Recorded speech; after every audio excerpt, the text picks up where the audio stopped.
Hi, it's Hannah with WTI. I am here with this awesome pot rack. I just got this new set of pots and pans and I wanted to be able to display it because they are so pretty.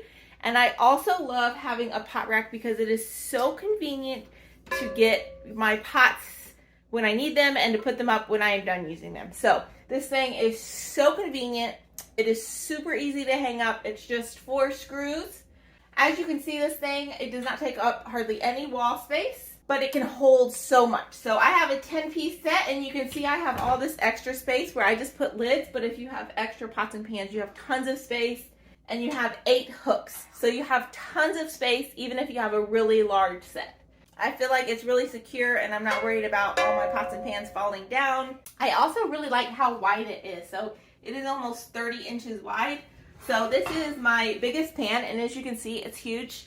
But you would have more than enough room for two huge pots on each side. So tons of space.